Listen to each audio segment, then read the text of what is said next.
tardes.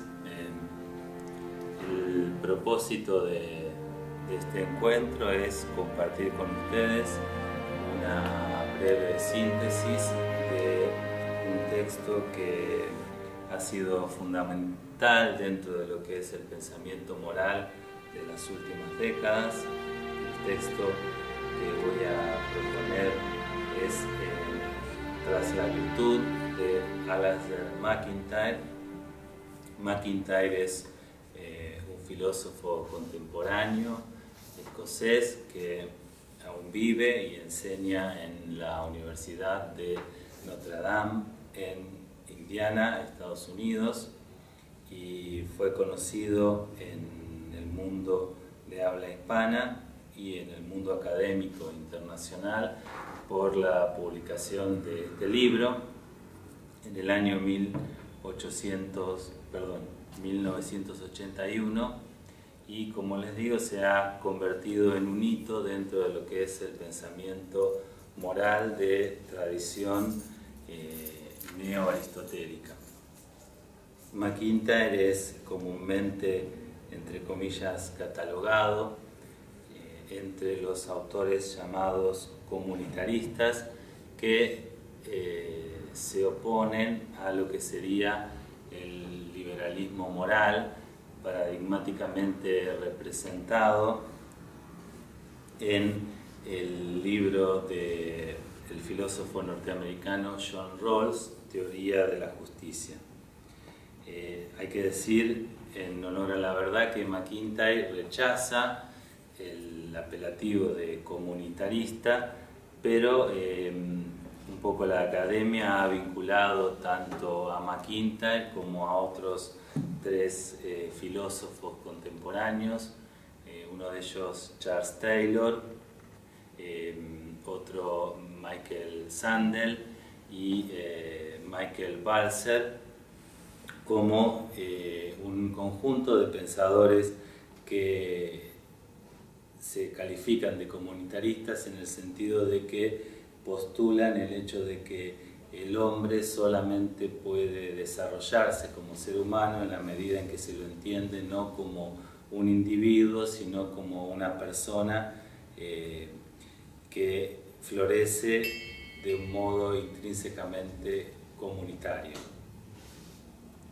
Bien, otros libros que después MacIntyre nos propuso, porque hay que decir que el libro de MacIntyre, Tras la virtud, él mismo dice que es un libro provisional, un libro que es como un inicio de una discusión, ¿sí? MacIntyre continúa esta discusión en otros de sus libros. El segundo libro que continúa la propuesta de Tras la virtud se llama Justicia y Racionalidad, donde analiza estas nociones, la noción de justicia y de racionalidad práctica, desde Homero hasta el pensamiento liberal contemporáneo, pasando fundamentalmente por el pensamiento de Aristóteles y Tomás de Aquino. El tercer libro por el cual MacIntyre de alguna manera procuró hacer un aporte a la filosofía moral contemporánea se llama, o se tituló en español, Tres versiones de la ética, que, a decir verdad, habría que llamarlo mejor Tres versiones de la investigación moral. En este libro el autor confronta lo que él llama el modo de entender la vida moral propio de la Ilustración con lo que sería el modo nietzscheano de entender la investigación moral, o algo que procura ser algo que esté más allá de la moral. Estas dos maneras de entender la moral las confronta con lo que él llama la investigación moral desde el horizonte de la tradición, que sería el propio de Aristóteles y de Tomás de Aquino. Y por último, MacIntyre, su último gran libro fue del año 1999 en inglés y que se editó en español en el 2001 y se llamó Animales racionales y dependientes, ¿por qué los seres humanos necesitamos virtudes? En este libro MacIntyre lo que hace es estudiar el comportamiento de algunos animales superiores y mostrar cómo estos animales necesitan para su florecimiento como especie intrínsecamente de la vida comunitaria y que esto les sirve de ejemplo para mostrar que el ser humano es un animal que, si bien es racional y libre, es también alguien que es esencialmente dependiente de sus semejantes para alcanzar lo mejor de sí en tanto que ser humano. Después se publicaron otros textos de ensayos del autor y el último libro que sacó es un libro que es un estudio de la tradición moral católica que son como de alguna manera una reescritura de sus clases, de algunas de sus clases. Bien, hasta acá una suerte de prólogo. Hay que tener en cuenta entonces que MacIntyre escribe teniendo en mente el liberalismo y esta idea de que el hombre es un yo previo a toda relación y que puede elegir sus vínculos y que no tiene ningún vínculo prefijado ni con sus semejantes ni con el medio. Y esta idea liberal propiamente rawlsiana de que las cuestiones del bien del hombre y de la justicia son ámbitos totalmente separados. El blanco de las críticas de MacIntyre es ese, y hay que decir que Tras la virtud tiene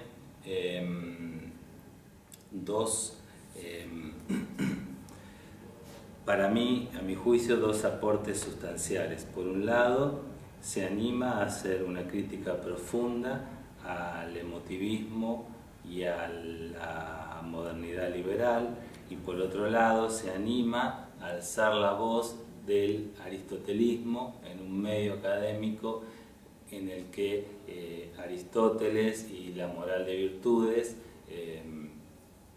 parecen ser algo, de alguna manera, como del pasado superado. Bien.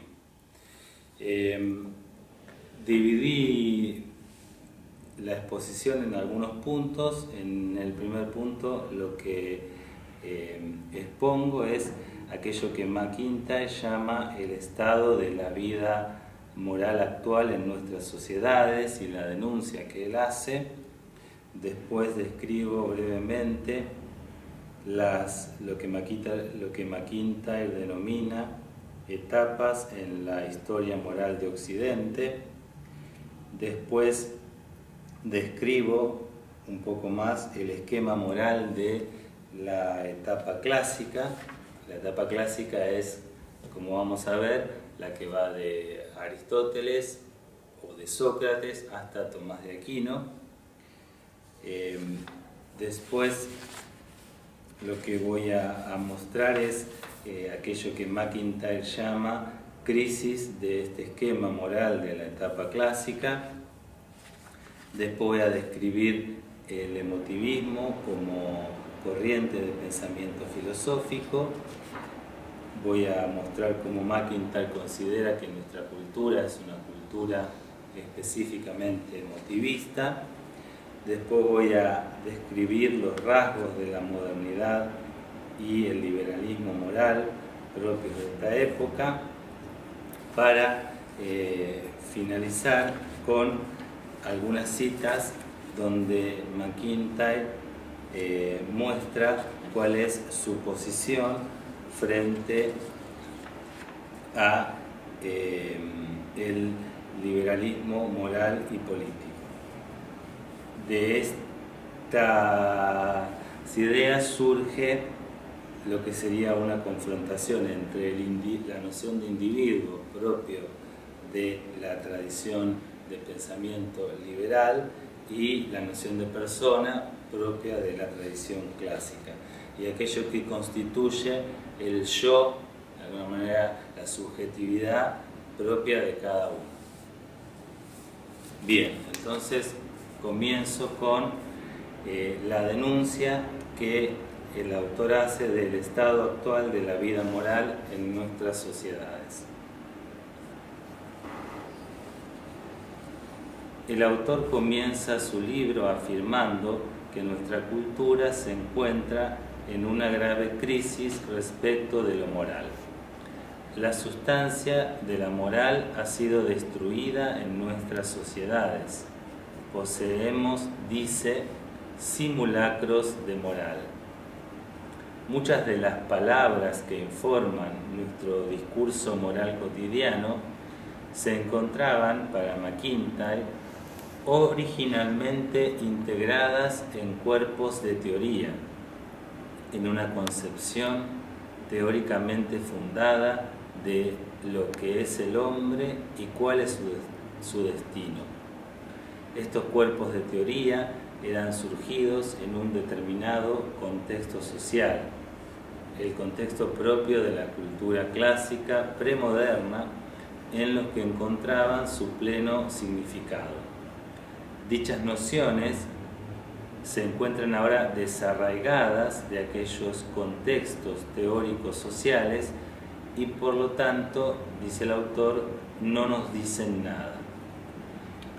Frente a esta crisis respecto de lo moral, MacIntyre afirma que si bien no podemos aspirar a un remedio general, a una restauración completa de la sociedad expresada en un cambio sustancial de sus instituciones dominantes, tampoco cabe ser pesimistas. Él dice, el pesimismo es un lujo que no podemos darnos.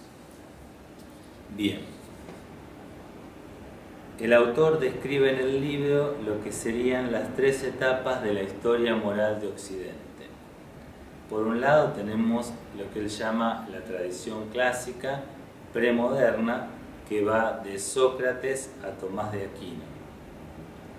Aquí sostiene la teoría y la práctica de la moral se fundan en normas objetivas que proveen de justificación racional a las acciones humanas. La pregunta fundamental de las morales premodernas, dice MacIntyre, es la siguiente: ¿qué clase de persona voy a ser? En un segundo momento tenemos la moral de la Ilustración. La Ilustración, como vamos a ver bien, rechaza la posibilidad de conocer la esencia humana y el teleologismo, es decir, la idea de que la vida humana en su conjunto se halle orientada a Dios como a su bien supremo. De ahí que, según el autor, fracasa el proyecto ilustrado de brindar una justificación racional a las normas. Ya vamos a ver por qué MacIntyre sostiene que la Ilustración, luego de abandonar la idea de que es posible conocer la esencia humana y de que en el hombre se haya inscripto una teleología que lo oriente hacia un fin último, le quita a la moral la posibilidad de fundamentar racionalmente las normas. Bien, el autor dice que el problema fundamental de la filosofía moral en la Ilustración se resume en la siguiente pregunta: ¿qué reglas debemos seguir y por qué tenemos que hacerlo? Por último, el emotivismo, que sería la etapa actual que seguidamente será descrito. Bien, ahora, para entender mejor estos tres momentos, me detendré en cómo el autor describe el esquema moral propio de la etapa clásica y su posterior crisis, para luego adentrarme con más detenimiento en la descripción y crítica que realiza del emotivismo moral y de la sociedad liberal en que se inserta. El autor califica de teleológico el esquema moral del hombre premoderno. Dentro de este esquema era fundamental un determinado contraste. El contraste entre el hombre, dice él, tal cual es, y acá me refiero no tal cual es esencialmente, sino tal cual es empíricamente, es decir, tal como vive y se comporta ahora, en lo que nosotros llamaríamos su estado de naturaleza caída, y el hombre tal como podría ser si realiza plenamente su naturaleza esencial, si alcanza su fin propio. ¿Ven? El esquema moral de la etapa clásica tiene esta contraposición. Dos patas de un esquema que es triple. Por un lado, el hombre tal como es, como lo vemos empíricamente. Por otro lado, el hombre tal como podría ser si desarrollara su naturaleza y alcanzara plenamente su destino. La ética, las normas y las virtudes vienen a ser entonces aquello que posibilita al hombre transitar del primer estado al segundo. Ven, el hombre tal como es discordante respecto de los preceptos de la ética. Se encuentra en un estado de inadecuado, necesitado de transformación. La ética es, precisamente, la ciencia que muestra a los hombres el camino para realizar el tránsito del primer estado al segundo. La ética determina cuál es el telos humano y cuáles son los preceptos y virtudes que es necesario cumplir y adquirir para alcanzarlo. Como se ve, los preceptos morales que es necesario obedecer serían entonces la tercera e imprescindible pata de este esquema.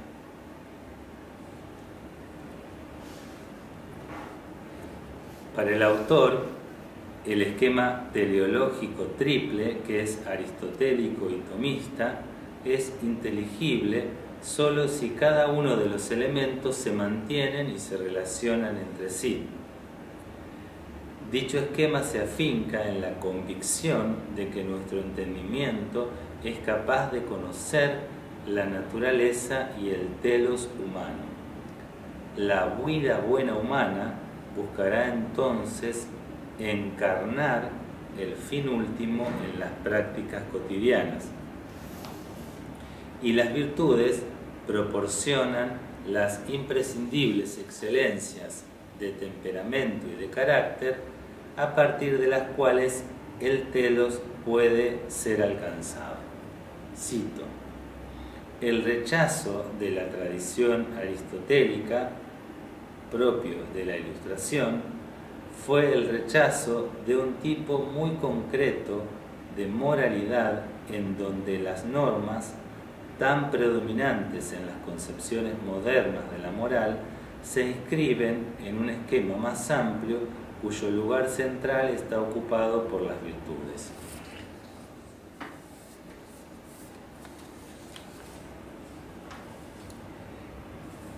Entonces tenemos la denuncia que el autor hace de la situación en que se encuentra la moralidad en nuestro tiempo. Tenemos los esquemas las tres etapas de la vida moral propia de nuestra civilización occidental, la explicación de cómo sería el esquema teleológico triple de la etapa clásica, y la crisis de este esquema es lo que voy a procurar describir ahora.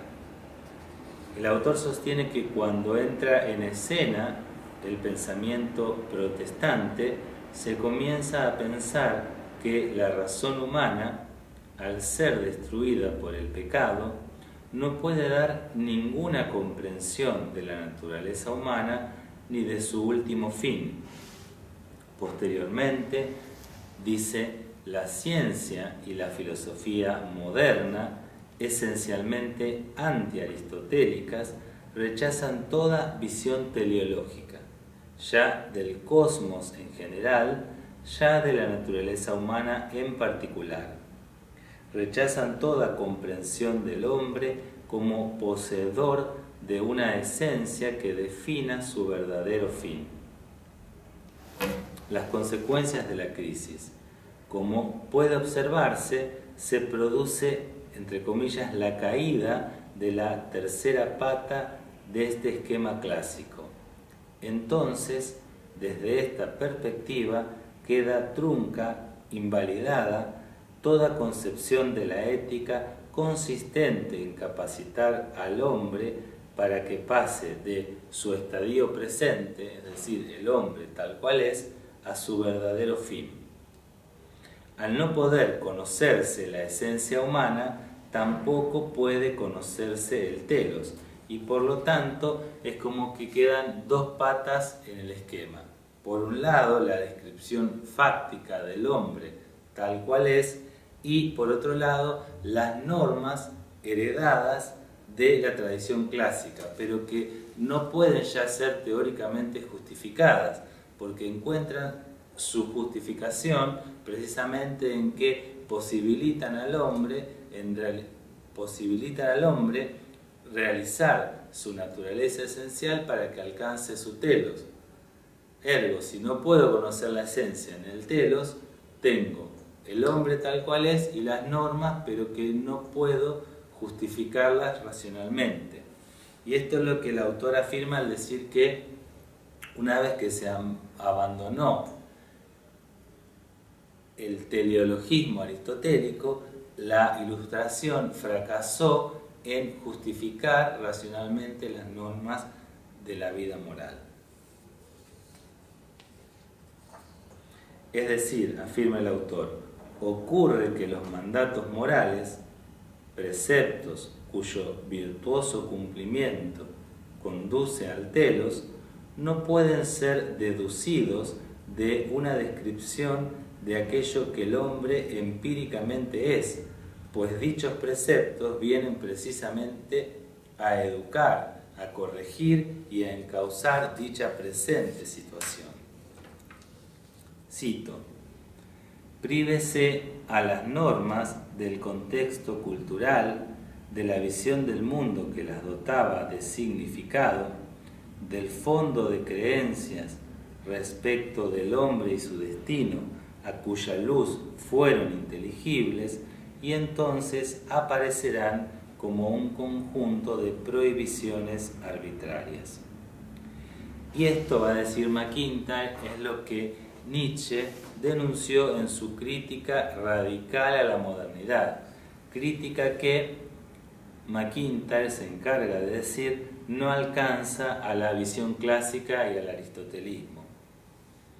Las normas morales, va a decir Nietzsche, no son más que la expresión de la voluntad arbitraria. Entonces, dirá Nietzsche, mi moral solo puede ser lo que mi voluntad se ha creado. Yo mismo, va a decir Nietzsche, debo hacer existir nuevas tablas de la ley, nuevas tablas de lo que es bueno.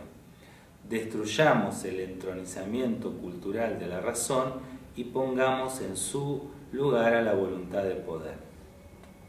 Por lo tanto, entonces tenemos la crisis de este esquema comenzada con el protestantismo, y la última, de alguna manera, expresión de esta crisis la va a dar Nietzsche al decir que en realidad, como no se pueden justificar racionalmente las normas, como la modernidad fracasó en justificar racionalmente aquellas normas que debían sustentar la vida moral, hay que dejar a un lado la moral y poner como fundamento del obrar la voluntad de poder del individuo.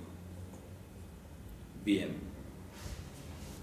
Ahora sí, entonces, yo afirmé que nosotros nos encontramos dentro de las etapas de la vida moral de Occidente en lo que sería el emotivismo.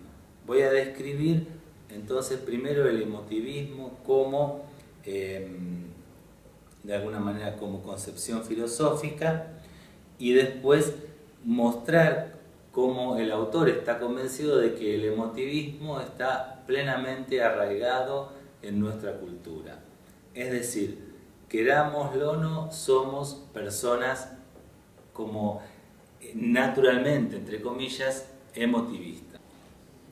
Sostiene el autor, cito: mi propuesta debe definirse en términos de enfrentamiento con el emotivismo. Fin de la cita. El emotivismo es una concepción filosófica según la cual los juicios de valor, y más específicamente los juicios morales, no son más que expresiones de sentimientos o preferencias. Desde esta perspectiva teórica, la manifestación pública de juicios de valor se orienta principalmente a transformar los sentimientos y preferencias de los otros con el propósito de que se amolden a los nuestros. Se trata, por tanto, de una finalidad esencialmente manipuladora.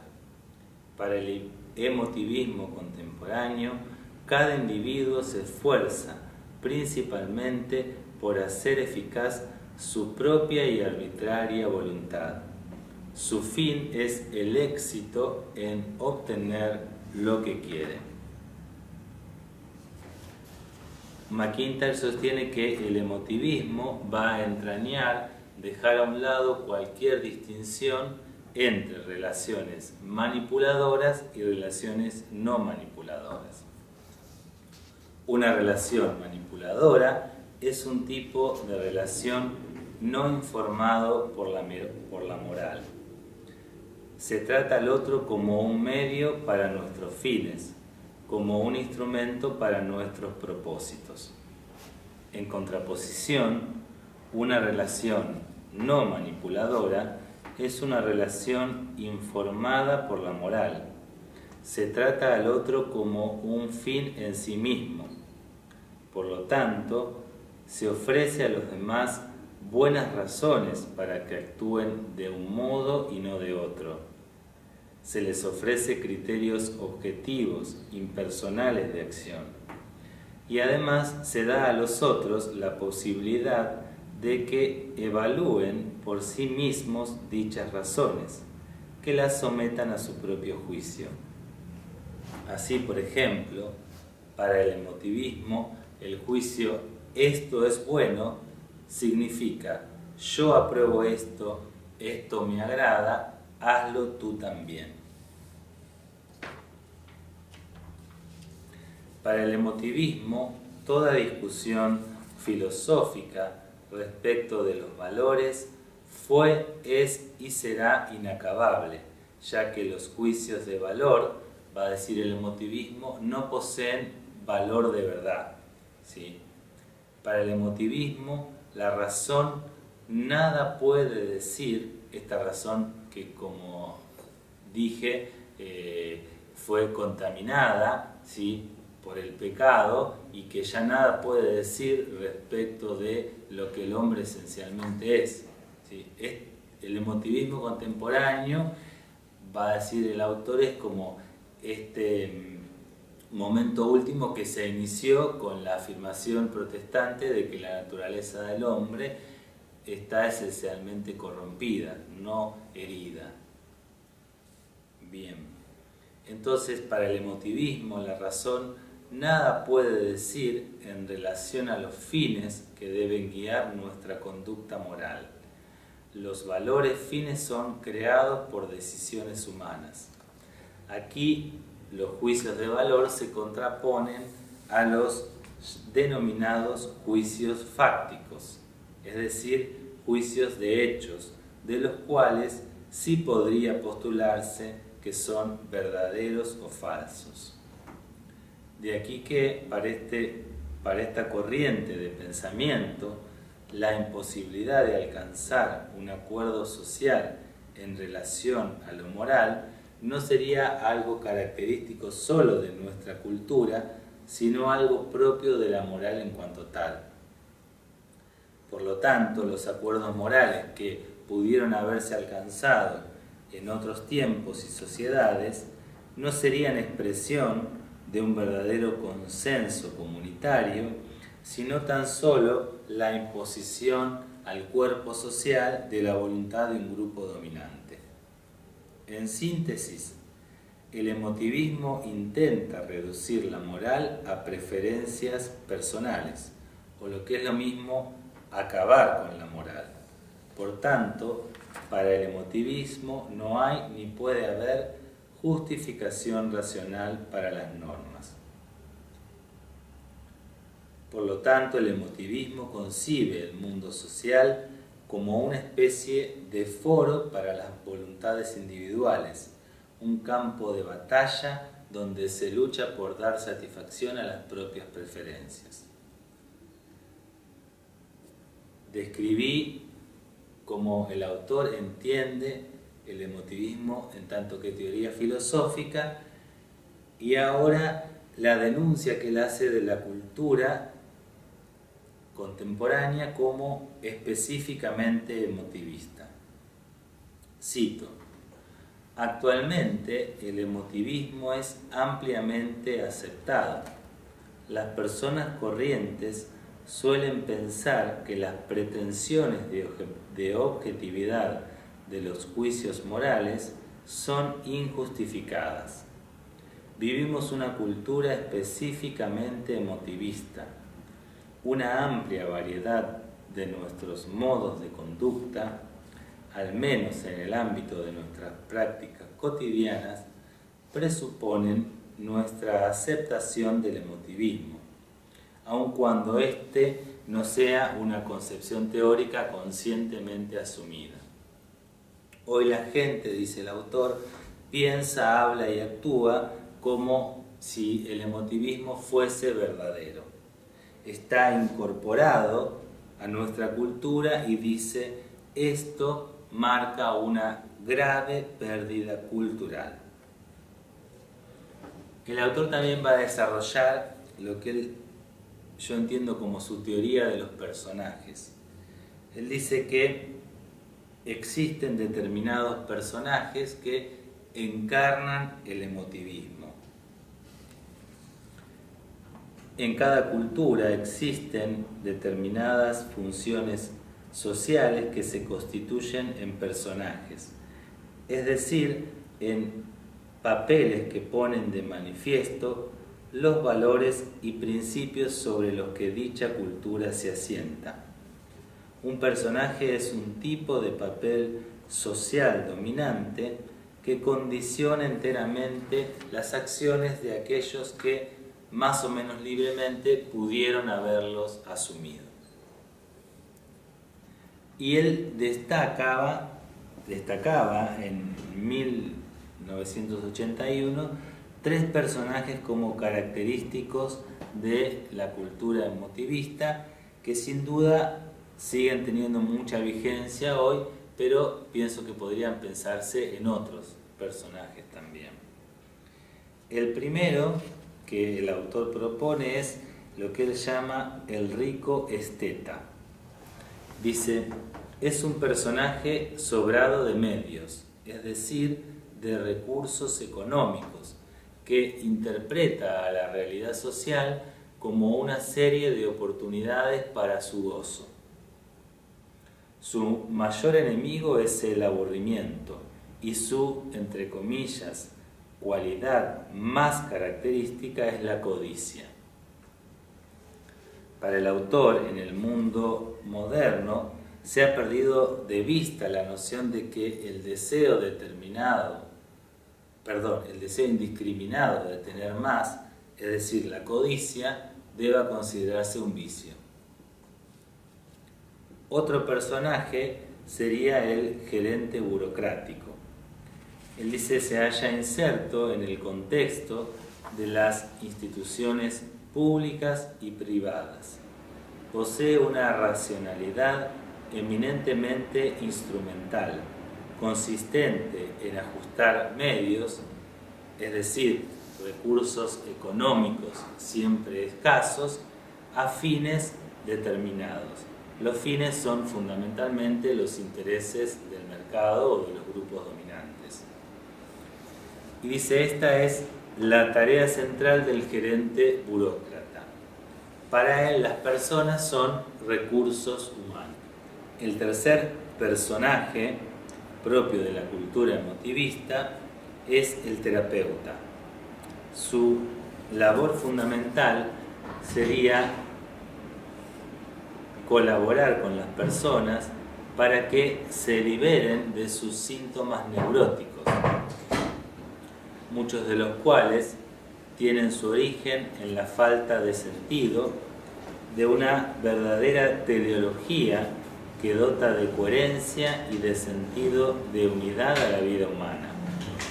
Ahora bien, el terapeuta no aconseja sobre el bien humano porque para el terapeuta la verdadera liberación estaría en admitir que no existe otra orientación para la vida humana que aquella que el individuo desea otorgarle.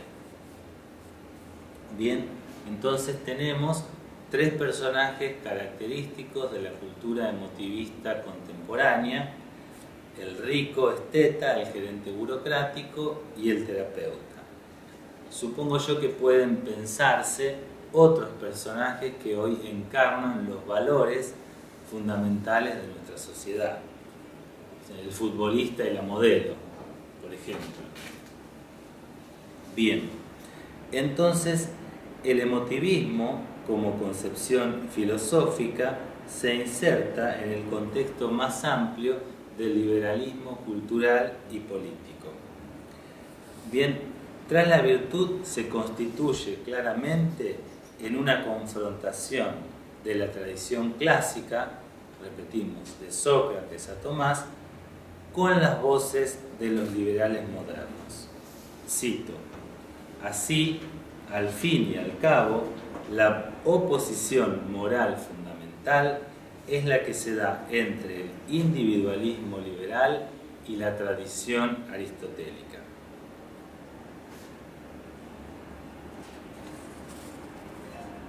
La doctrina central del liberalismo moderno es la tesis de que las preguntas acerca de la vida buena para el hombre, los planteos sobre los fines de la vida humana, se contemplan desde el punto de vista público como sistemáticamente implanteables.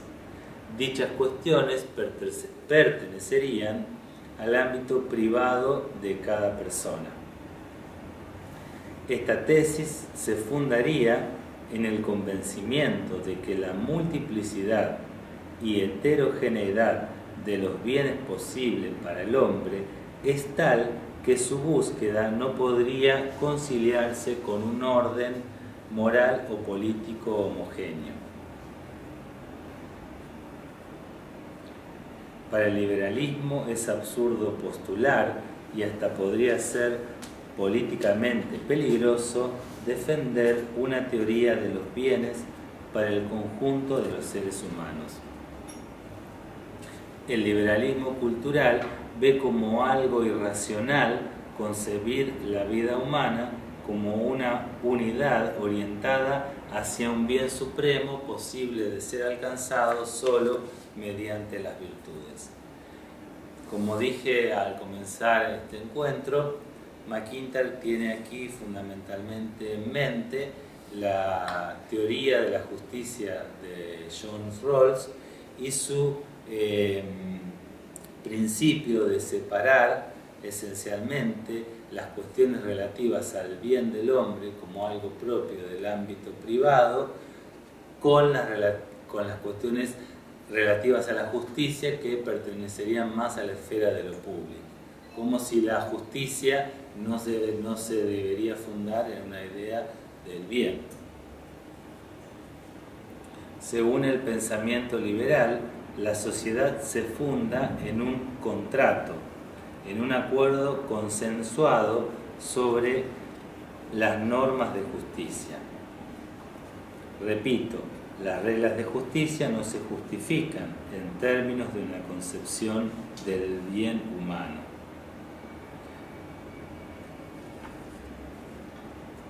El liberalismo moderno, nuestro tiempo, sostiene el autor, ve como una conquista meritoria el hecho de que cada individuo pueda elegir su propia y singular concepción del bien. Ve como una conquista de la libertad la posibilidad de elegir valores.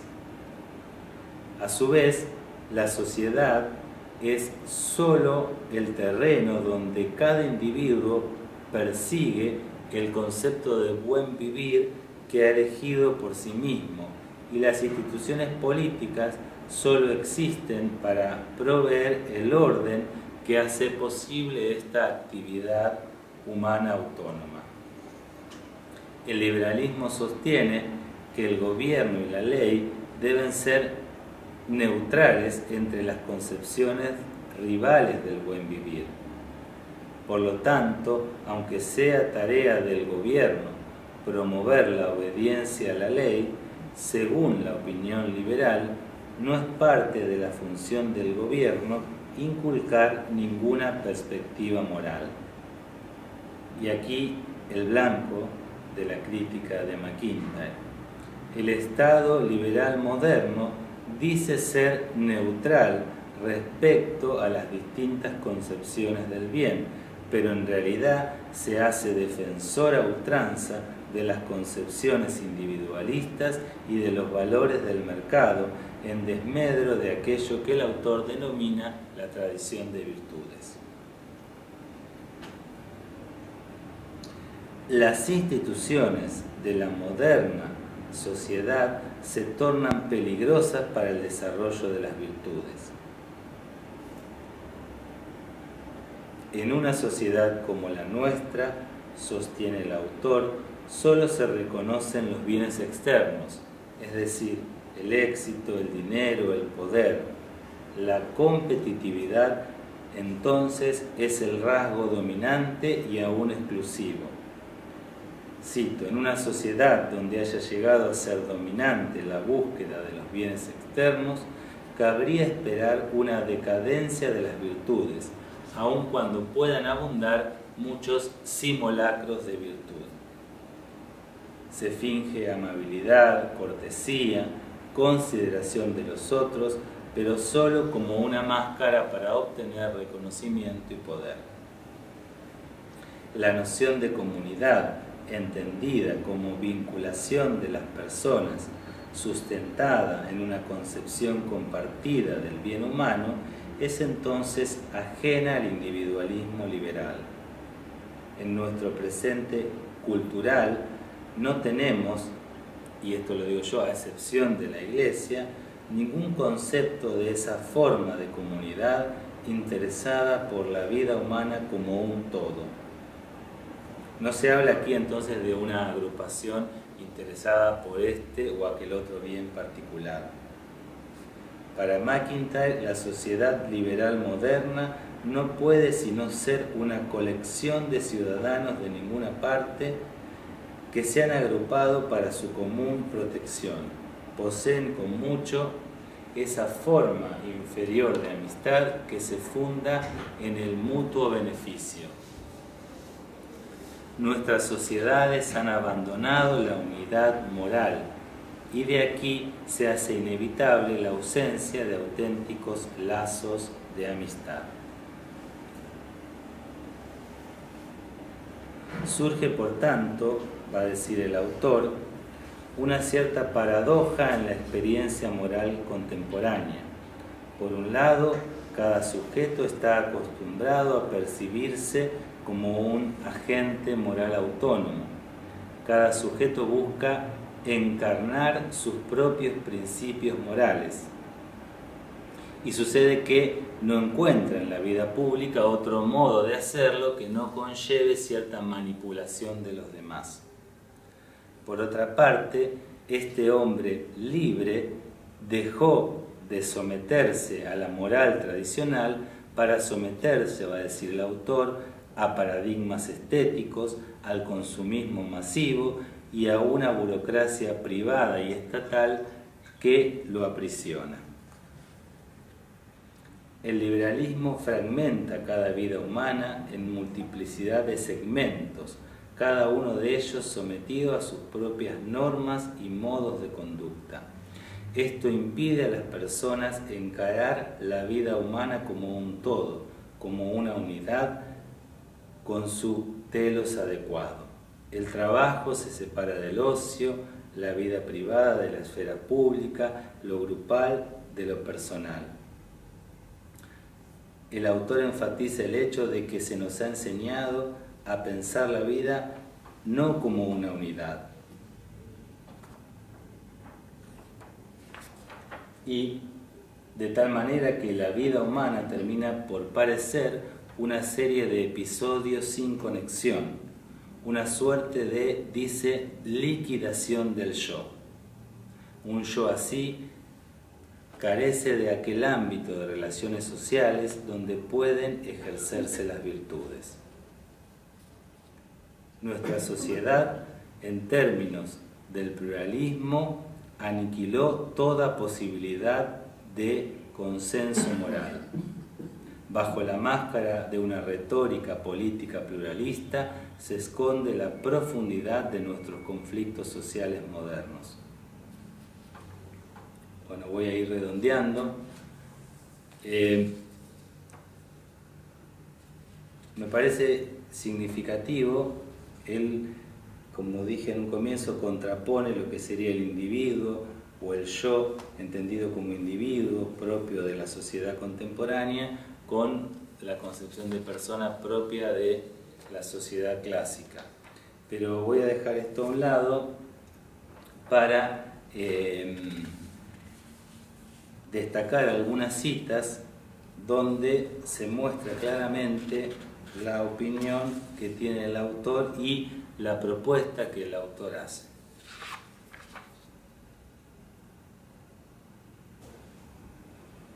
Finalizaré esta síntesis de las ideas expuestas por McIntyre en Tras la Virtud con algunas citas que considero sumamente significativas.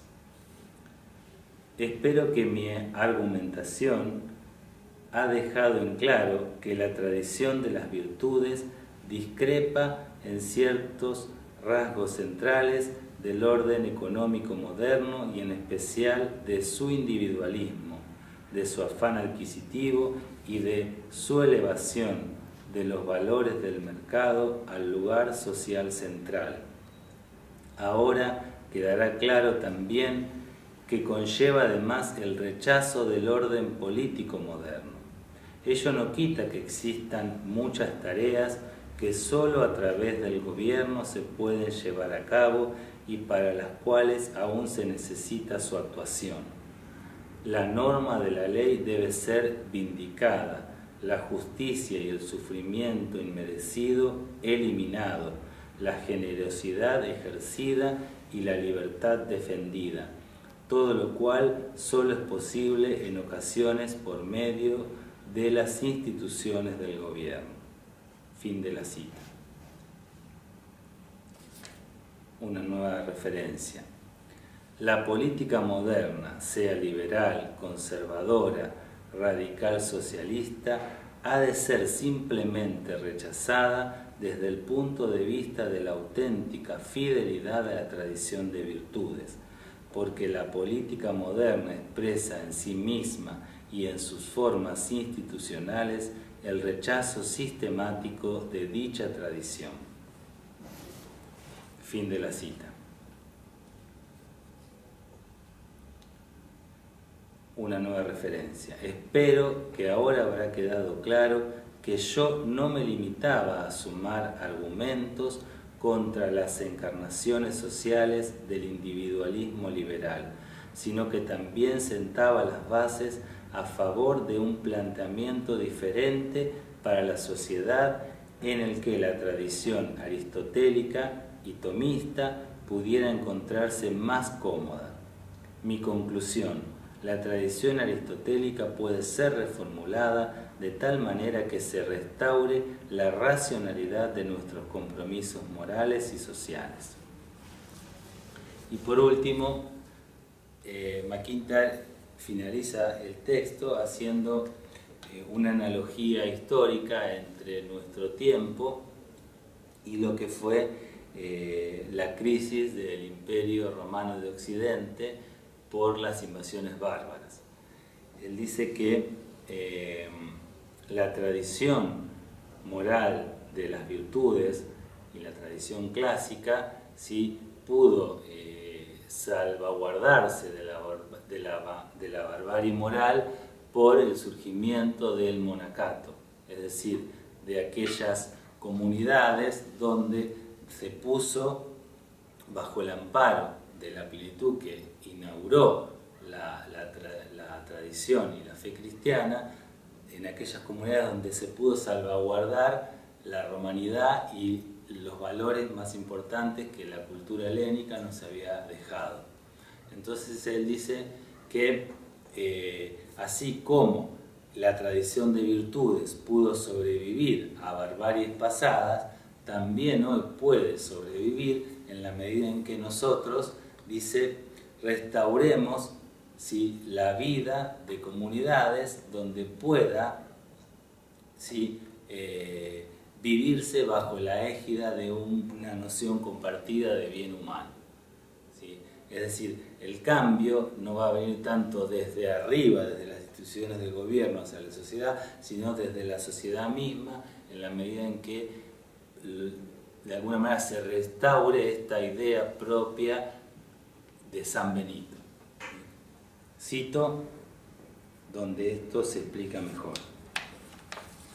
Aunque afirma que siempre resulta peligroso hacer paralelismos históricos entre nuestra época y otras, dice, puede establecerse un cierto paralelismo entre nuestra propia época y el Imperio Romano en decadencia hacia la llamada Edad Oscura. Hay que aclarar aquí que generalmente los pensadores de la Ilustración suelen llamar Edad Oscura a la Baja Edad Media porque dicen en ella predominó la Iglesia.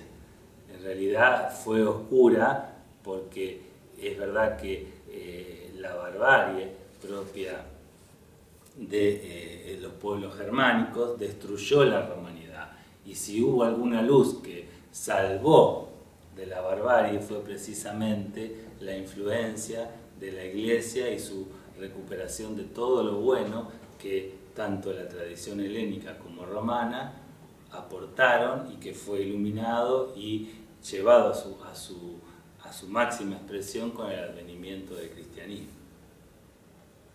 Bien.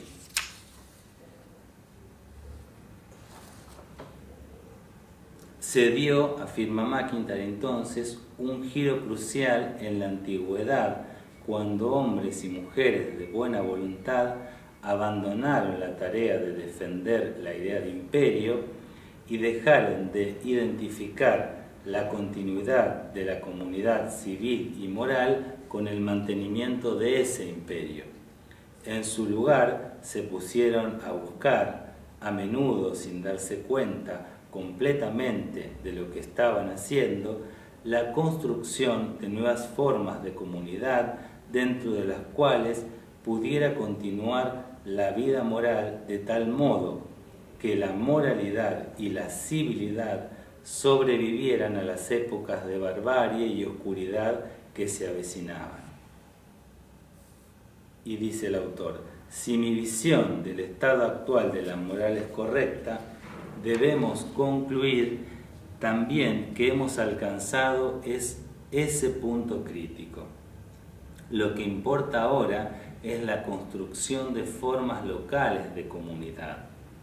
Y aquí entonces su propuesta de valorizar las comunidades intermedias entre la familia y el Estado, comunidades que surgen como tales en tanto viven bajo una idea compartida de lo que es el bien del hombre.